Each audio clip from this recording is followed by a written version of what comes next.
taking briefs, understanding customer needs, asking the right questions. Now, what exactly is requirement gathering? I'm just going to give a basic example here. I am a mother and I'm planning for dinner time, right? So I will ask my stakeholders being my family members, my children, my husband, and maybe anybody else who is coming over for dinner. I would ask you, what would you like to eat for dinner? And I would ask each person individually, or I might ask them in a meeting, or like when we're in the living room, in a gathering, whatever the case may be.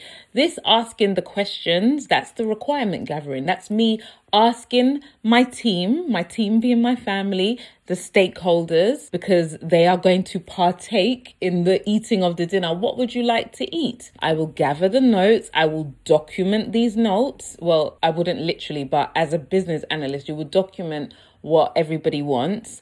And you would turn that into a user story, which is a whole different subject. But, well, it isn't really a whole different subject, but it's a way to translate those requirements into a semi-technical format so that when you are relaying this information back to the technical team, in my case, I'm the mother, so I wouldn't be the technical team. But for example, if I'm a mother and I had a chef, my chef is now the technical team, right? So I've gathered these requirements. I've said, this is what the stakeholders want. I've gone back to my dream chef. Imagine if I had a chef, that'd be amazing.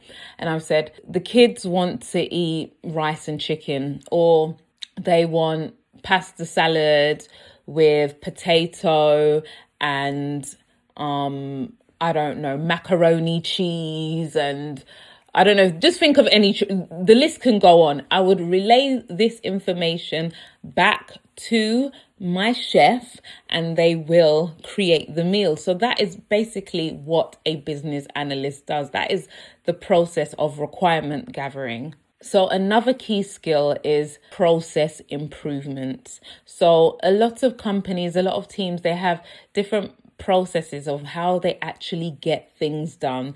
In my household, I like to call this systems. A pure example of a system is I would have a brush on every floor on of my home, right? The reason being is because we have two entrances.